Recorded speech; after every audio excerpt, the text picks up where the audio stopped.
I'm Miranda, 36, and never imagined my sister's wedding would be where I'd face public humiliation. As a widowed mom struggling to afford Vanessa's lavish celebration, I sat frozen when she called me her cheap single mom sister during her speech. My mother laughed, adding, "Anyone looking to adopt?" The room fell silent until my new brother-in-law Cameron unexpectedly took the microphone. Before I continue this story, let me know where you're watching from in the comments, and if this resonates with you, please like and subscribe for more real-life journeys. Life wasn't always this challenging. 4 years ago, I had what many would consider a perfect life with my husband Garrett. We'd been college sweethearts who married right after graduation, built careers together, and eventually welcomed our beautiful children, Trevor and Lily. Garrett worked as an architectural engineer while I taught 4th grade at the local elementary school. We weren't wealthy, but we were comfortable and, more importantly, deliriously happy. Then came that rainy Tuesday in April. Garrett was driving home from a client meeting when a truck driver fell asleep at the wheel and crossed the median. I received that devastating call while helping Trevor with his homework. In an instant, everything changed. I became a widow at 32 with an 8-year-old son and 5-year-old daughter who couldn't understand why Daddy wasn't coming home. The emotional devastation was only the beginning. Though Garrett had life insurance, legal complications with the trucking company meant the settlement was tied up in court. I was suddenly responsible for a mortgage, car payments, and all expenses on just my teacher's salary. Every month became a careful balancing act of prioritizing needs and cutting corners wherever possible. My sister Vanessa's reaction to my new reality spoke volumes about our relationship. While she expressed appropriate sympathy at the funeral, her support quickly transformed into unsolicited advice about moving on and not wallowing. This wasn't surprising given our history. Since childhood, Vanessa, 2 years my junior, had always positioned herself as my superior. Growing up, Vanessa was the beauty queen, the straight-A student, the social butterfly. I was quieter, more bookish, and less concerned with appearances. Our mother Diana clearly favored Vanessa, celebrating her achievements with elaborate parties while mine received passing acknowledgement. Our father Robert was more balanced in his affection, but he traveled frequently for work, leaving Diana as the dominant parental influence. After college, Vanessa went into luxury real estate and quickly built a reputation selling multi-million-dollar properties. Her Instagram showcased designer clothes, exotic vacations, and champagne brunches. Meanwhile, I pursued my passion for teaching, a profession that filled my soul but certainly not my bank account. When Vanessa met Cameron Blake at a charity gala 2 years ago, everyone in our family immediately approved. Cameron had built a successful tech consulting firm from scratch, growing up with a single mother in modest circumstances before putting himself through college. He seemed genuinely kind and down-to-earth despite his success, qualities I found surprisingly refreshing given Vanessa's usual taste in status-conscious men. During family gatherings, Cameron often made special efforts to engage with Trevor and Lily, bringing them small gifts and asking about their interests. "Your kids are amazing, Miranda," he told me once while watching Trevor patiently explain his dinosaur collection to Lily.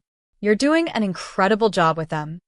I tried maintaining a positive relationship with my family despite the unequal treatment. When Vanessa called excitedly announcing her engagement, complete with a 3-carat diamond ring, I genuinely congratulated her. The happiness in her voice was contagious, and I wanted to share in her joy despite our complicated history. However, that happiness quickly gave way to anxiety when Vanessa described her vision: a destination wedding at a vineyard estate with 250 guests, a weekend of events, and all the extravagance money could buy. As her only sister, I would naturally be her maid of honor, requiring my presence at every pre-wedding celebration and financial contribution toward each one. "It's going to be absolutely perfect," Vanessa gushed during our family dinner celebrating her engagement. "I've already contacted the top wedding planner in the state. Cameron says I should have everything I've ever dreamed of." While she detailed plans for custom gowns and imported flowers, I silently calculated childcare costs for each event and wondered how I'd possibly afford it all.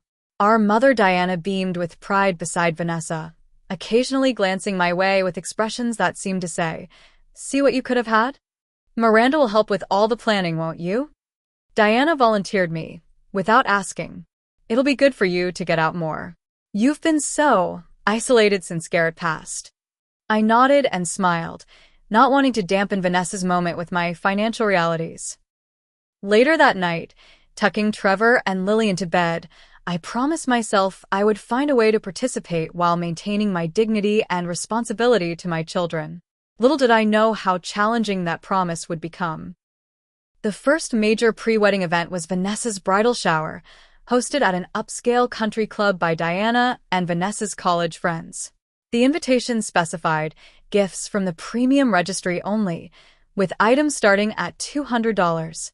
I spent weeks searching for something meaningful I could afford, eventually finding a beautiful silver picture frame on sale that I paired with a handwritten poem about sisterhood. When the gift opening portion of the shower arrived, Vanessa unwrapped designer kitchen appliances, crystal stemware, and weekend spa packages, while guests oohed and awed. When she opened my gift, she paused. "Oh, this is thoughtful," she said with a tight smile before quickly moving to the next package. Later, I overheard her telling a bridesmaid, "Miranda always goes the budget route. I guess teacher salaries only stretch so far." The comment stung, but I brushed it off as typical Vanessa behavior. The real shock came the following weekend when she took her bridesmaids to an exclusive bridal boutique to select dresses. "I've chosen a designer collection that perfectly complements my vision," Vanessa announced as we sipped complimentary champagne in the boutique's private viewing room. "They're only $600 each, which is really reasonable for the quality." My stomach dropped. $600 was my entire monthly grocery budget for the kids and me. When I pulled Vanessa aside to discreetly discuss alternatives, her response was immediate and cutting. "This is my wedding, Miranda. If you can't handle basic bridesmaid duties, perhaps you should step down," she said, loud enough for several other bridesmaids to hear. "I'm sure Mom would understand if you can't participate properly." The implied threat was clear. Disappointing Vanessa meant disappointing our mother, which would result in more family tension I couldn't afford emotionally. I swallowed my pride and nodded, then spent that evening applying for weekend tutoring positions to somehow cover the expense. For the next 3 months, I worked my teaching job Monday through Friday, then tutored struggling students on Saturdays and Sundays. Trevor and Lily spent more time with neighbors and school friends' families than they did with me. Each night, I'd come home exhausted, help with homework, prepare meals for the next day, and collapse into bed, only to start again the next morning. The bachelorette weekend in Las Vegas presented an impossible situation. 3 days at a luxury hotel, plus flights, meals at celebrity chef restaurants, and VIP club packages totaled nearly $2,000, more than a month's mortgage payment. With profound regret, I called Vanessa to explain I simply couldn't attend. "Of course you can't," she sighed dramatically. "You always have some excuse, Miranda. This is supposed to be the most important time in my life, but clearly that doesn't matter to you." "It's not about importance, Vanessa. It's about mathematical impossibility," I tried explaining. "I've stretched everything I can, but I'm a single parent with—" "Yes, we all know you're a single parent. It's practically your identity now," she interrupted. "Just know that Mom is extremely disappointed. She was hoping you'd make an effort to be part of the family again instead of always isolating yourself." After hanging up, I received a barrage of text messages from Diana, each one more guilt-inducing than the last. "Vanessa is devastated," one read. "Is this how your father and I raised you? To abandon family when they need you?" The irony of being accused of abandonment by the people who had provided the least support during my greatest crisis wasn't lost on me. My friend Stephanie, a fellow teacher who'd been my rock since Garrett's death, listened as I vented my frustrations during our lunch break. "You know what this is, right?" she asked, her expression serious. "This is financial abuse. They know your situation, and they're deliberately putting you in positions where you'll fail, so they can feel superior." "They're still my family," I protested weakly. "Family doesn't treat family this way," Stephanie countered. It's time to set some boundaries, Miranda. Your kids are watching how people treat you and learning what's acceptable. Her words haunted me, especially when Vanessa declined to include Trevor and Lily in the wedding as flower girl and ring bearer, despite having her college roommates' children in those roles. It's nothing personal, Vanessa explained when I inquired. Those kids are just better behaved. Your two are so energetic. And honestly, Miranda, their wardrobes aren't really up to the standard of the wedding. Everything needs to be perfect. The implication that my children weren't good enough for her perfect day cut deeper than any comment about me. That night, I watched Trevor carefully helping Lily practice her reading, patiently correcting her with gentleness beyond his years, and felt a surge of protective anger I hadn't experienced since Garrett's death. 2 weeks before the wedding, all bridesmaids gathered for final dress fittings. I'd lost weight from the stress and extra work, requiring last-minute alterations I couldn't afford. "Oh, Miranda," Vanessa said loudly as the seamstress pinned my dress, "you're wasting away." Though I suppose being skinny is the one advantage of the divorced mom lifestyle. "Widowed," I corrected quietly. "I'm widowed, not divorced." "Same difference," she waved dismissively. "Single is single. Though you really should consider dating again. Your depressing aura is bringing down the pre-wedding energy." Several bridesmaids exchanged uncomfortable glances, and I noticed Cameron, who had arrived to drive Vanessa home, frowning from the boutique entrance. Later, as I waited for my bus outside the shop, he approached me. "I overheard what Vanessa said in there," he said, hands in his pockets. "That wasn't right." "It's fine," I automatically responded, the default phrase I'd been using for years. "No, it's not," Cameron insisted. "Look, I grew up with a single mom after my dad left. It's the hardest job in the world, and you're doing it through grief. That deserves respect, not ridicule." His unexpected support brought tears to my eyes that I quickly blinked away. "Thanks, Cameron. That means a lot." "I'll talk to Vanessa," he promised. "Please don't," I said quickly. "It'll just make things worse before the wedding. We'll get through this weekend, and then I'll figure out what kind of relationship we can realistically have going forward." Cameron nodded reluctantly, and as he walked away, I wondered if my sister realized the quality of the man she was marrying and whether she truly deserved him. The morning of Vanessa's wedding arrived with an unexpected rainstorm that matched my internal weather. I woke at 5:30 a.m. to prepare Trevor and Lily for the long day ahead. We had to arrive at the venue by 8 o'clock for hair and makeup, while somehow keeping 2 active children entertained for 12 hours of wedding festivities. "Why do we have to go so early, Mom?" Trevor complained as I adjusted his clip-on tie. At 10, he was already developing Garrett's strong jawline and thoughtful eyes. "Because Mommy has to help Aunt Vanessa get ready," I explained, smoothing Lily's dress. At 7, my daughter was a miniature version of me, from her chestnut hair to the small dimple in her left cheek. "You both look absolutely beautiful. Will Daddy see us from heaven?" Lily asked, her small fingers tracing the heart-shaped locket containing Garrett's picture that she wore for special occasions. "He always sees you, sweetheart," I assured her, fighting back tears that would ruin the makeup I'd carefully applied. "And he's so proud." We arrived at the Vineyard Estate precisely on time, despite the morning traffic and last-minute search for Lily's missing shoe. The bridal suite was buzzing with activity, photographers capturing candid moments, hairstylists wielding curling irons, makeup artists arranging their palettes, and bridesmaids in matching silk robes sipping mimosas. "Miranda, finally," Vanessa said instead of greeting me. "Mom was about to call you. Where are we supposed to put them?" She gestured vaguely toward Trevor and Lily, who stood uncertainly in the doorway. "I thought they could stay with me until the ceremony," I suggested. "They won't be any trouble." "Absolutely not," Diana interjected, appearing with her hair already styled perfectly. "This is a sacred space for the bride and her attendants. Robert can watch them until the ceremony." Our father, already uncomfortable in his tuxedo at this early hour, appeared behind my children. "Come on, troops," he said kindly. "Let's go find some breakfast while the ladies do their beauty routines." As Trevor and Lily reluctantly followed their grandfather, Diana turned to me with a critical eye. Your hair looks flat already. And those bags under your eyes.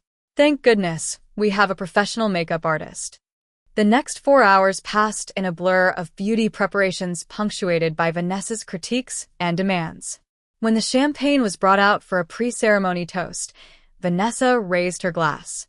To my amazing bridesmaids, who've been there through everything, she announced.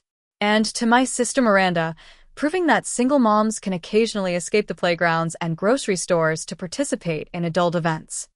The other bridesmaids laughed uncomfortably while I forced a smile, taking a small sip of champagne that tasted bitter on my tongue.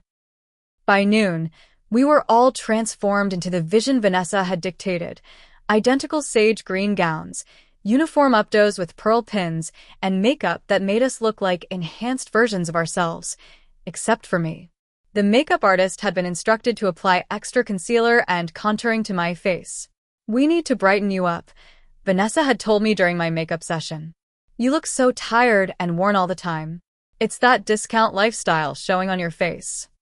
I caught my reflection in the mirror and barely recognized myself beneath the layers of product. Somewhere under the facade was the woman Garrett had loved, the teacher respected by her students, the mother adored by her children. But in this room, I was just the shabby sister who needed extra help to fit Vanessa's aesthetic. While the photographer arranged us for pre-ceremony pictures, I spotted Trevor and Lily returning with my father. Trevor was attempting to keep his shirt tucked in, while Lily carried a small drawing she had made. Aunt Vanessa, I made this for you, Lily called out, running toward her aunt with the paper clutched in her small hand. Vanessa barely glanced at the colorful picture of what appeared to be a bride and groom surrounded by hearts. Thank you, that's cute. Can someone put this somewhere? She handed the drawing to a nearby assistant without another look. Lily's face fell, and I started toward her, but was immediately called back by the photographer. Maid of honor in the center, please. Minutes later, disaster struck when Trevor, attempting to stay out of everyone's way, accidentally bumped into a small table holding floral arrangements. Oh my God! Vanessa shrieked as a vase wobbled but didn't fall. Can't you control your children for 5 minutes, Miranda? This is exactly why I didn't want kids at my wedding. He didn't mean to, I began. It doesn't matter what he meant to do, Diana snapped. What matters is that he almost ruined thousands of dollars of flowers. Perhaps they should wait in the car if they can't behave appropriately. Trevor's eyes filled with tears as he backed away. I'm sorry, Grandma. I'm sorry, Aunt Vanessa. It's okay, buddy, I reassured him, shooting a warning glance at my mother and sister. Accidents happen. Why don't you and Lily go with Grandpa again until the ceremony starts? As they walked away, Trevor's shoulders slumped in shame. I overheard Vanessa muttering to our mother, I swear she's brought those kids just to sabotage my day. They're completely undisciplined. The ceremony was scheduled for 2 p.m., and as we lined up in the garden where white chairs had been arranged in perfect rows, I caught glimpses of guests arriving, Vanessa's friends from college and work, extended family members I barely recognized, and my mother's society acquaintances. 2 of my aunts approached me before taking their seats. Miranda, dear, you look healthy, Aunt Patricia commented, her eyes scanning my figure. Are you seeing anyone yet? It's been 3 years? For years, I corrected. And no, I'm focusing on my children right now. Such a shame, Aunt Barbara sighed. A pretty woman like you shouldn't be alone. Though I suppose with 2 children, your options are more limited. Before I could respond, the wedding coordinator hustled them to their seats and instructed us to prepare for the processional. As I stood waiting for my cue, I spotted Trevor and Lily being seated in the back row, far from where my parents would sit in the front. My heart ached seeing them there, like afterthoughts at an event celebrating family.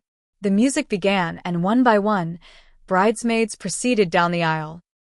When my turn came, I plastered on a smile and walked steadily, focusing on a point above the guests' heads rather than meeting their curious stares.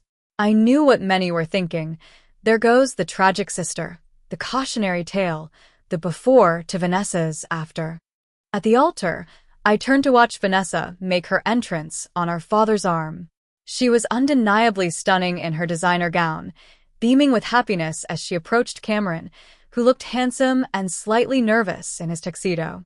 As vows were exchanged and rings presented, I found myself thinking of my own wedding day, simpler than this extravaganza, but filled with genuine love and hope for the future.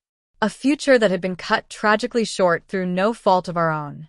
Just as this thought threatened to overwhelm me, I caught sight of Trevor giving me a thumbs up from his seat. Beside him, Lily mimicked the gesture, both clearly trying to encourage me from afar. Their support, pure and unconditional, gave me the strength to maintain my composure throughout the remainder of the ceremony. As the officiant pronounced Vanessa and Cameron husband and wife, I applauded with everyone else, genuinely hoping my sister had found happiness, despite everything. If only she could find kindness to match it. The reception began on a promising note. The Vineyards ballroom had been transformed into an elegant space with crystal chandeliers, white floral arrangements, and gold accents everywhere. A jazz quartet played softly as guests mingled during cocktail hour, and for a brief moment, I allowed myself to relax and enjoy the atmosphere. This fleeting peace was shattered when I discovered the seating arrangements. As sister of the bride and maid of honor, I had naturally assumed I'd be seated at the family table near the head table where Vanessa and Cameron would sit. Instead, I found my name carved at table 15, in the far corner of the room, alongside distant cousins and Vanessa's former colleagues. There must be some mistake, I said to the wedding coordinator, who checked her clipboard and shook her head. No mistake. The bride personally approved all seating arrangements. Even more upsetting, I discovered Trevor and Lily had been placed at the children's table near the kitchen entrance, despite other parents having their children seated with them. When I attempted to relocate them to my table, Diana intercepted me. The seating was very precisely arranged, Miranda, she said firmly. The children's table has special activities to keep them occupied. They'll be fine. They don't know any of the other children, I protested. Trevor's already feeling uncomfortable after the incident this morning. Perhaps that's a valuable lesson about proper behavior at formal events, Diana replied coldly. Now, please take your seat. The entrance of the wedding party is about to begin. Throughout the elegant 5-course dinner, I kept glancing across the room to check on my children. Trevor was making a visible effort to engage with the younger children at his table, while Lily sat quietly drawing on the children's menu. My heart swelled with pride at their resilience, while simultaneously aching at their isolation. After dinner, the father of the bride rose to give the first toast. My father, Robert, never comfortable with public speaking, delivered a brief but heartfelt speech about watching his daughters grow up and his hopes for Vanessa's future with Cameron. I noticed he glanced my way several times, perhaps conscious of the contrast between my situation and the celebration at hand. When he finished to warm applause, the DJ announced, "And now, a few words from our beautiful bride." Vanessa took the microphone, resplendent in her gown and professional makeup. "I want to thank everyone for coming to celebrate this perfect day with Cameron and me," she began, her voice slightly amplified by the sound system. My father already said such beautiful things, but I wanted to take a moment for some special acknowledgments. She proceeded to thank her bridesmaids individually, praising each one's specific contributions to her wedding journey.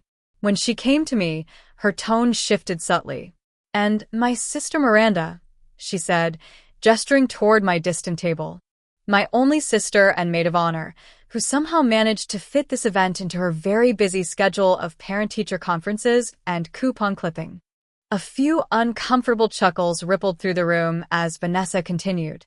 "For those who don't know Miranda well, she's my cheap single mom sister," she announced with a smile that didn't reach her eyes.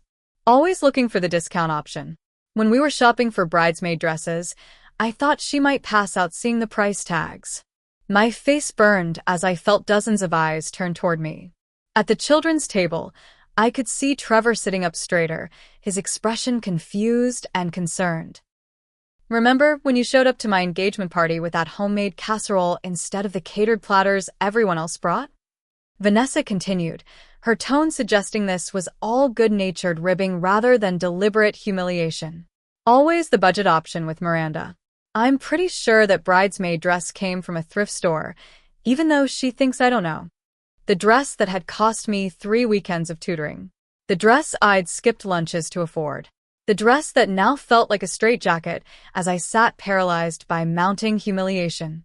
But seriously, Vanessa continued, we all have that one family member who reminds us how good we have it, right? It was then that our mother chose to add her contribution, calling out from her seat, anyone looking to adopt a ready-made family? Slightly used but good potential. She laughed at her own joke, clearly expecting others to join in. The room fell uncomfortably silent. A few guests coughed. Someone's fork clattered loudly against a plate. I stared at my hands in my lap, unable to lift my gaze, feeling as though I might physically shatter if I moved or acknowledged the comments in any way.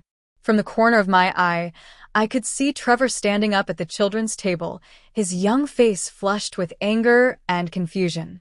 Lily looked on the verge of tears, her small hands clutching her drawing. The sight of my children's distress finally broke through my paralysis. I considered my options in that terrible moment. I could leave, gather my children, and walk out, providing even more gossip for Vanessa's guests. I could confront my sister and mother publicly, creating an even more uncomfortable scene. Or I could sit there and endure, protecting my children from further embarrassment. My chest felt tight, my breathing shallow. The beautiful makeup I'd sat still for hours to have applied was surely ruined by the heat flooding my face. I could feel sweat beading at my hairline as I fought back tears that would only compound my humiliation. Then, through the fog of my distress, I noticed movement at the head table. Cameron had stood up and was walking purposefully toward Vanessa, his expression unreadable. When he reached her, he gently took the microphone from her hand. She released it with a confused smile, clearly assuming he wanted to add his own humorous anecdote. Instead, Cameron turned to face the assembled guests, his eyes briefly meeting mine across the room with an expression of genuine apology before he addressed the crowd. "I'd like to say something," Cameron began, his voice calm but carrying an undercurrent of determination that immediately silenced the lingering whispers. Vanessa reached for the microphone, but he subtly shifted away, maintaining control. "First, thank you all for coming to celebrate with us today. It means the world to have friends and family gathered here." His tone was warm, giving no immediate indication of the turn his speech would take. "I especially want to thank those who traveled long distances or made significant sacrifices to be here with us." Cameron paused, his gaze sweeping the room before settling briefly on me. "Some of you may not know this about me, but I grew up with a widowed mother. My father died when I was 9, leaving my mom to raise me alone on a secretary's salary." Beside him, Vanessa's smile had frozen in place, her eyes darting between her new husband and the wedding guests. "I watched my mother work 2 jobs to keep our apartment. I saw her skip meals to make sure I had enough. I witnessed her endure judgment and unsolicited advice from more successful family members," Cameron continued, his voice gaining strength. "So when I hear someone being mocked for their financial situation, especially someone who became a single parent through tragedy rather than choice, it hits very close to home." The room had gone completely still. Even the servers had paused their activities, sensing the significance of the moment. "Miranda isn't cheap," Cameron stated firmly. "She's resourceful. She's prioritizing her children's needs over appearances. She's making impossible choices every single day that most of us here have the privilege to never face." I could feel tears welling in my eyes, but for the first time that day, they weren't tears of shame or hurt. Someone was seeing me, truly seeing me, and speaking the truth of my experience. "What some of you may not know," Cameron continued, "is that Miranda sold her car 3 months ago to afford the bridesmaid dress, pre-wedding events, and appropriate attire for her children today. She's been taking the bus to work and arranging carpools for Trevor and Lily's activities, all so she could be part of her sister's special day, without complaint." I gasped softly, wondering how he knew this detail I'd kept private. Later I would learn that he'd overheard Trevor innocently mentioning it to another child at the rehearsal dinner. "This is my widowed sister-in-law, always discounted," Cameron declared, the phrase landing like a thunderclap in the silent room. Discounted by the very people who should value her strength and grace the most. Vanessa's composure finally broke. "Cameron," she hissed, reaching again for the microphone. "That's enough. You're embarrassing me at our wedding." "No, Vanessa," he responded quietly but firmly, turning slightly away from the microphone. "What's embarrassing is how your family treats Miranda and her children. If anyone deserves an apology here, it's them." Diana had risen from her seat, her face a mask of controlled fury as she approached the head table. "This is completely inappropriate," she whispered urgently. "You're ruining Vanessa's moment." "I'm correcting an injustice," Cameron replied, again just loud enough for those nearby to hear. "And if you're more concerned about a moment than the cruel treatment of your daughter and grandchildren, that speaks volumes." Turning back to the assembled guests, Cameron's voice softened. "When I proposed to Vanessa, I thought I was joining a family that valued all its members. I still hope that's possible. Today is about celebrating love and commitment, but those values should extend beyond just the couple getting married." From my table, I could see guests exchanging glances, some uncomfortable, others nodding in agreement. Several people were looking at me with new expressions: respect, sympathy, understanding. The narrative had suddenly shifted, and the shame that had been directed at me was rebounding toward those who had tried to inflict it. "I'd like to propose a toast," Cameron continued, raising his champagne glass. "To Miranda, Trevor, and Lily. May they always know their worth isn't measured by bank accounts or status, but by the love and character they demonstrate every day." Glasses rose throughout the room. Even those who had laughed at Vanessa's jokes moments earlier now seemed eager to distance themselves from the cruelty by participating in this redemptive moment. "To Miranda, Trevor, and Lily," voices echoed, and I watched in amazement as my children straightened in their seats, their expressions shifting from confusion to cautious pride. As Cameron returned to his seat, passing the microphone to the DJ, who quickly announced it was time for the first dance, Vanessa grabbed his arm. Though I couldn't hear their exchange, her angry whispers and his calm, unwavering responses were clear enough. A woman at my table, a cousin I hadn't seen in years, leaned toward me. "Your kids are beautiful, Miranda," she said softly. "And that new brother-in-law of yours is a keeper." "Thank you," I managed, my voice barely audible over the music that had started playing. For the first time since arriving at the wedding, I felt as though I could breathe freely. The tight band of humiliation around my chest had loosened, replaced by a strange, unfamiliar sensation that took me a moment to identify: vindication. As I watched Cameron lead a visibly tense Vanessa onto the dance floor for their first dance as husband and wife, I realized something had fundamentally shifted. The power dynamic that had defined my relationship with my sister and mother for decades had been disrupted, and in that disruption lay the possibility of something new, if not reconciliation, then at least the beginning of respect. Trevor caught my eye from across the room and gave me another thumbs up, this one accompanied by a genuine smile. Beside him, Lily was beaming, her earlier tears forgotten in the wake of Cameron's defense. Their resilience, their ability to grasp the significance of what had just happened, filled me with a fierce love and determination.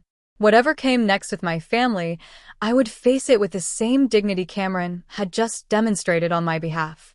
And I would ensure my children understood that true family lifts each other up rather than tearing each other down for sport or status. The reception continued with a strained undercurrent flowing beneath the formal festivities. Vanessa maintained physical distance from Cameron, staying surrounded by bridesmaids while shooting occasional glares in my direction. Cameron circulated among guests with practiced charm, though I noticed his smile didn't quite reach his eyes. Diana launched into damage control mode, moving from table to table with carefully crafted explanations. Newlywed tension, I overheard her telling one group. Cameron is very sensitive about certain topics due to his upbringing. We adore Miranda, of course. Such a shame about her situation. I remained at my assigned table, accepting the unexpected kindness of distant relatives and acquaintances who now approached with genuine conversation rather than pity or judgment. One of Vanessa's colleagues, a woman named Bethany, sat down beside me during the cake cutting. I just wanted to say, she began hesitantly, I've been a single mom for 5 years after my divorce. What you're doing, raising those beautiful children after losing your husband, that takes incredible strength. Don't let anyone make you feel less than. Her words warmed me, but were quickly overshadowed by the sight of Trevor approaching my table, his young face troubled. Mom, he said quietly, leaning close to my ear. Did we do something wrong? Lily wants to know if Aunt Vanessa hates us because we're not rich enough. The innocent question, born from a child's desperate attempt to make sense of adult cruelty, broke something inside me. The carefully constructed facade I'd maintained for years, the polite acceptance of mistreatment, the excuses I made for my family's behavior, the silent endurance for the sake of peace, crumbled entirely. No, sweetheart, I said, rising from my chair. You've done absolutely nothing wrong. And it's time someone made that very clear. With newfound determination, I made my way across the reception hall to where Vanessa stood with her closest friends. Their conversation halted abruptly as I approached. Vanessa, we need to talk, I said quietly. In private. I'm a little busy right now, Miranda, she replied dismissively. It's my wedding day, remember? Yes, I'm quite aware.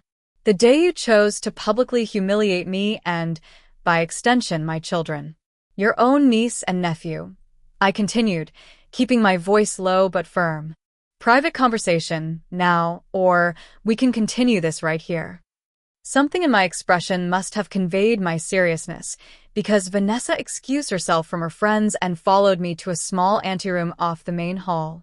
What is it? She demanded once the door closed behind us. Haven't you and Cameron created enough drama today? Drama? I repeated, the word igniting the anger I'd suppressed for so long. Is that what you call it when someone stands up against cruelty? When Trevor asked me if you hate him and Lily because they're not rich enough, is that just drama to you? Vanessa flinched slightly, but quickly recovered. Oh, please. They're children. They don't understand adult humor. Adult humor? There was nothing humorous about what you said. You deliberately set out to embarrass me in front of everyone we know, I said, my voice trembling not with fear but with long overdue honesty. Why, Vanessa? What have I ever done to deserve that kind of treatment from my own sister? You always do this, she snapped. Turn yourself into the victim. Poor Miranda. Life is so hard. Everyone feels sorry for her. I have never asked for pity, I countered. All I've ever wanted was basic respect and kindness from my family. Instead, you and Mom have treated me like I'm some cautionary tale, like my life is a failure because I lost my husband and prioritized my children over appearances. The door opened suddenly, and Diana entered, her face tight, with controlled anger. What is going on here? Vanessa needs to cut the cake. Everyone's waiting. We're having a conversation that's been years overdue, I replied, refusing to be silenced. About the way you both treat me and my children. This is hardly the time or place, Diana hissed. You've already caused enough problems today. Cameron's little speech has half the guests whispering. Good, I said simply. Maybe it's time people heard the truth instead of the narrative you've been spreading about me being somehow deficient because I'm widowed and not wealthy. No one has ever said that, Diana insisted. You don't have to say it explicitly when every action, every comment, every seating arrangement makes it perfectly clear, I responded. Do you have any idea how it felt to hear my own mother joke about my children being up for adoption? Children who lost their father and have been through more grief than most adults. Before either could respond, the door opened again and Cameron stepped in, his expression concerned. Everything okay in here? No, Vanessa snapped. My sister is creating a scene at my wedding, and now you've joined her. Are you two coordinating your efforts to ruin my day? Cameron shook his head slowly. No one is trying to ruin anything, Vanessa. But Miranda deserves the chance to express how she feels after what happened earlier. Of course you'd take her side, Vanessa said bitterly. You've always had this weird fascination with her tragic widow story. It's not about taking sides, Cameron replied. It's about basic decency and respect. Miranda is family. Trevor and Lily are family. The way they were treated today, and apparently for years, isn't right. You don't understand our family dynamics, Diana interjected. I understand more than you think, Cameron said quietly. I understand that somewhere along the way, you decided one daughter was worth more than the other based on circumstances largely beyond anyone's control. A heavy silence fell over the room. Diana stared at Cameron as if seeing him for the first time, while Vanessa's eyes filled with unexpected tears. You have no idea what it's been like, Vanessa suddenly burst out, her voice breaking. Living in Miranda's shadow my entire life. She was always the perfect one, the smart one, the kind one, the one with the perfect marriage and the perfect life. Mom and Dad were so proud of everything she did, while I was just the pretty, shallow daughter good for nothing but spending money. I stared at my sister in genuine shock. What are you talking about? Mom has always favored you. Always. From the time we were children, nothing I did was ever good enough, while you could do no wrong. That's ridiculous, Vanessa scoffed, though uncertainty had crept into her voice. Mom constantly compared me to you. Why can't you be more like Miranda? Miranda would never act this way. Miranda always thinks of others. We both turned to Diana, who had gone very still, her carefully maintained facade showing the first cracks I'd seen in years. I never meant to make either of you feel less valued, she said slowly. I thought I was motivating you both to be your best. By pitching us against each other? I asked. By treating my widowhood like a character flaw? By making Trevor and Lily feel like they're somehow lesser grandchildren? Diana's eyes darted between Vanessa and me, something like realization dawning in her expression. I never saw it that way. I thought I was being supportive in my own way. By suggesting someone adopt my children? I pressed. It was just a joke, Diana protested weakly. It wasn't funny, Cameron stated flatly. And the fact that you can't see that is part of the problem. Another silence fell, this one heavy with years of misunderstanding and hurt. Finally, Vanessa spoke, her voice smaller than I'd heard it in years. I never knew you felt that way, that you thought Mom favored me. I always felt like I was competing with Saint Miranda. And I always felt like I was the family disappointment, I admitted. Especially after Garrett died, and I couldn't maintain the lifestyle you and Mom value so much. Vanessa looked away, a flush rising in her cheeks. I guess I've been jealous. Jealous? Of me? I couldn't keep the disbelief from my voice. You had real love, Vanessa said softly. Garrett adored you. Everyone could see it. And despite everything you've been through, your kids are amazing. They actually care about people. Sometimes I wonder if I even know what real love looks like. She glanced at Cameron, who was watching her with an unreadable expression. We need to get back to the reception, Diana interrupted, clearly uncomfortable with the direction the conversation had taken. The guests are waiting. The guests can wait a few more minutes, Cameron said firmly. This is important. More important than my wedding? Vanessa challenged, though with less heat than before. Yes, Cameron said simply. Because this is about the kind of family we're creating today. The kind of relationship we'll have going forward. I want us to be a family that supports each other, not one that tears each other down for sport. His words hung in the air between us all, a challenge and an invitation simultaneously. After a long moment, I spoke. I would like that too, I said. But it can't happen without respect. My children and I deserve better than what happened today. If we're going to have any relationship moving forward, that needs to be understood. Diana opened her mouth as if to protest, but something in my expression stopped her. Perhaps for the first time, she was seeing me not as her disappointing daughter, but as a woman standing firmly in her own truth. We should get back, Vanessa finally said. But, Miranda, She struggled with the words. What I said wasn't okay. I see that now. It wasn't quite an apology, but in the context of our relationship, it was significant progress. I nodded acknowledgement, neither accepting nor rejecting her partial admission. Trevor and Lily are coming home with me after the cake cutting, I said. They've endured enough for one day. But moving forward, if you want them in your life, if you want me in your life, Things need to change. As we prepared to return to the reception, Cameron briefly touched my arm. Are you okay? I will be, I said, and for the first time in a long while, I believed it. The weeks following Vanessa's wedding passed in tense silence.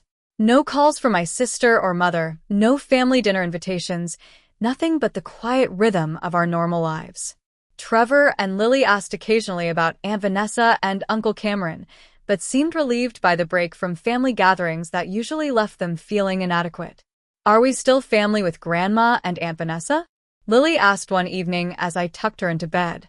We'll always be family, I assured her. But sometimes families need a little space to figure things out.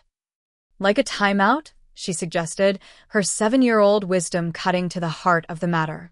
Exactly like that, I smiled, kissing her forehead. A grown-up timeout. The confrontation at the wedding had changed something fundamental within me. Years of accommodating disrespect for the sake of family peace had taken a toll I hadn't fully recognized until I finally stood my ground. Now, I moved through my days with a new sense of confidence and self-respect. I was no longer willing to accept treatment that diminished me or my children, regardless of who it came from. My friend Stephanie noticed the change immediately when we met for coffee. There's something different about you, she observed. You're standing taller. I finally stopped carrying the weight of their judgment, I explained. It's amazing how much energy I was using trying to earn approval I was never going to get. 3 weeks after the wedding, I received an unexpected text from Cameron. Checking in on you and the kids. Hope you're all doing well. Simple words, but they represented the first acknowledgement from anyone in Vanessa's world that we existed and mattered. I responded with a polite thank you and a brief update about the children.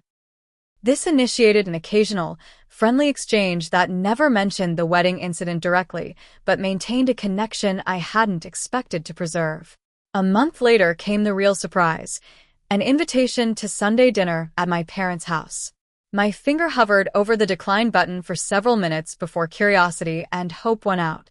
I accepted with the clear stipulation that Trevor and Lily would be coming with me, and we would leave immediately if anyone made them uncomfortable. Walking into my parents' home that Sunday felt like entering foreign territory despite having grown up there. Diana greeted us at the door, her usual perfect appearance slightly subdued. Miranda, children, thank you for coming, she said formally, bending slightly to address Trevor and Lily. I've set up some new games in the den that you might enjoy before dinner. Trevor looked to me for guidance, unaccustomed to direct positive attention from his grandmother. I nodded encouragingly, and he led Lily toward the den with cautious optimism. My father embraced me warmly. Good to see you, sweetheart, he whispered. Been too quiet around here. The real shock came when Vanessa and Cameron arrived. My sister approached me with uncharacteristic hesitation, Cameron a supportive presence at her side. Hi, she said simply. You look well. Thank you, I replied. Congratulations again on the wedding. The stilted small talk continued through the initial gathering in the living room and into dinner, everyone carefully avoiding any mention of the wedding reception incident. It wasn't until dessert was served that Diana cleared her throat and addressed me directly.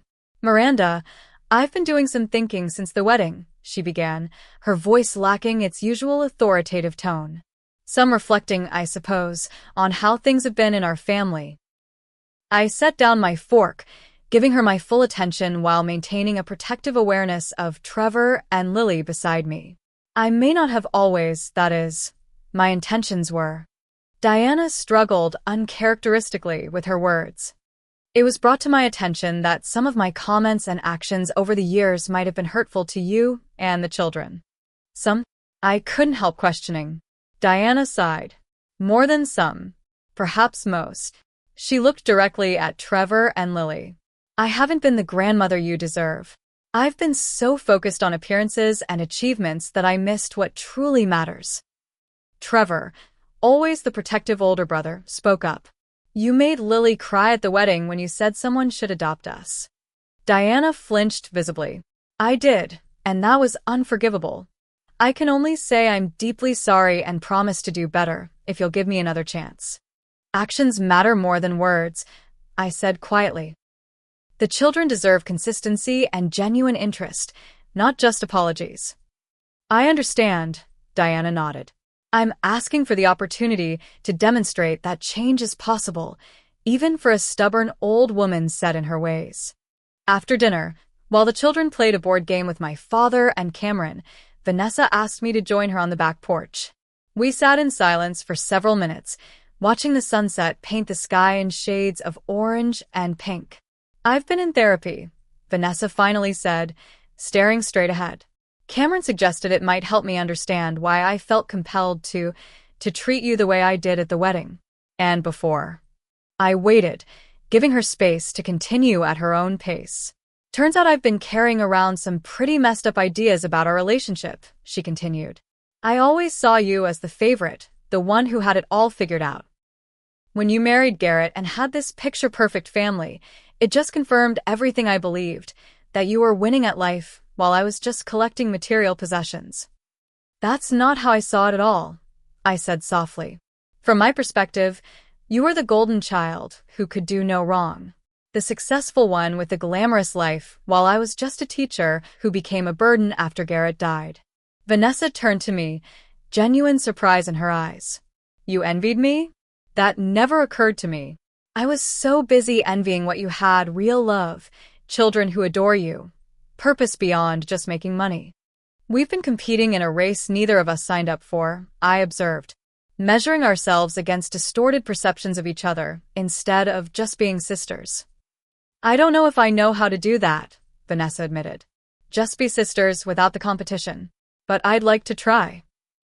Inside, we could see Trevor showing Cameron his latest dinosaur facts book, while Lily had convinced my father to wear a tiara for their princess game. Small moments of genuine connection happening naturally when judgment was set aside. Over the following months, our family dynamic shifted gradually, but significantly. Diana began making regular efforts to connect with Trevor and Lily, asking about their interests and occasionally attending their school events. She never mentioned my financial situation again, instead finding ways to support us that respected my independence, offering to watch the children when I needed to work late rather than pushing me to date, or providing school supplies without commentary about their cost. Vanessa and Cameron invited us for casual Sunday brunches at their home, where Vanessa slowly learned to interact with her niece and nephew without awkwardness or condescension. During one such visit, I found Vanessa helping Lily create a fairy garden in a corner of their expansive backyard. She's exactly like you were at that age, Vanessa commented as we watched Lily carefully arranging tiny furniture made from twigs and leaves. Remember how you used to make those elaborate villages behind the garage? Mom never understood why you'd rather do that than join her garden club events. I'd forgotten about those, I admitted, surprised by this positive childhood memory shared by my sister. Cameron became an unexpected ally and friend, often checking in on us and becoming something of an uncle figure to Trevor, who had deeply missed male guidance since losing his father. When Trevor's bike broke beyond repair, Cameron arrived one Saturday morning with tools and parts, spending the day teaching Trevor how to build a new one rather than simply replacing it. You're giving him something more valuable than a bike, I told Cameron later. You're giving him confidence and skills. That's what family should do, he replied simply. Support each other's growth, not tear each other down.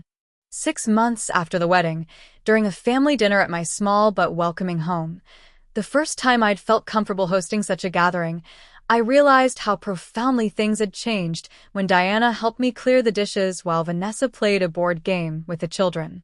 I was wrong, Miranda, Diana said quietly as we stood side by side at the sink.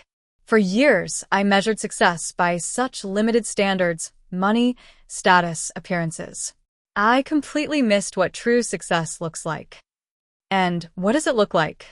I asked, curious about her evolving perspective. Diana gestured toward the living room, where laughter erupted over some game maneuver. That. Connection. Love. Resilience. The things you've created in this home despite every challenge thrown your way. She hesitated before adding, the things Garrett would be so proud to see. The mention of his name without awkwardness or pity felt like a final barrier falling away. "Thank you for saying that," I whispered, unexpected tears forming. "Sometimes I worry the kids will forget him." "Not with you as their mother," Diana assured me. "You've kept his spirit alive in the values you're teaching them." That night, after everyone had left and the children were asleep, I sat on my porch swing looking up at the stars, thinking about the journey of the past 6 months. The wedding that had seemed like a breaking point had instead become a turning point, painful but ultimately transformative. I no longer felt like the family failure or the cautionary tale. I was simply Miranda, widow, mother, teacher, sister, daughter. Each role complex and valuable, none defining my entire worth. The judgment I'd internalized for so long had lost its power as I reclaimed my narrative and established boundaries that protected my sense of self. Trevor and Lily were thriving with this new family dynamic, growing more confident as they witnessed their mother being treated with respect. They maintained their kind hearts, but developed stronger voices, unafraid to express their needs and feelings, a skill I was still perfecting myself. The path forward wouldn't always be smooth. Years of established patterns couldn't change overnight, and occasional old habits still emerged in family interactions. But now we had a language for addressing these moments directly rather than letting resentment fester beneath forced pleasantries. True worth, I'd realized, isn't measured by bank accounts or status symbols, but by the courage to stand in your truth, the strength to protect what matters, and the wisdom to recognize when relationships are worth fighting for and when they need firm boundaries. As I often tell my 4th grade students, we can't control how others treat us, but we can control how we respond and what we allow in our lives. Sometimes the most important family lessons come from our most painful family moments, if we're brave enough to face them honestly and kind enough to allow growth on all sides. My journey from silent endurance to speaking my truth had done more than improve my family relationships. It had shown my children what healthy self-respect looks like. And that lesson would serve them far better than any amount of money or status ever could. Have you ever experienced family dynamics where you felt undervalued or judged? How did you handle it, and what boundaries did you set? Share your thoughts in the comments below. If this story resonated with you, please hit the like button and subscribe for more real-life journeys. Remember, standing in your truth isn't selfish. It's essential for your well-being and sets an example for those watching you. Thank you for listening, and may you find the courage to honor your worth in every relationship.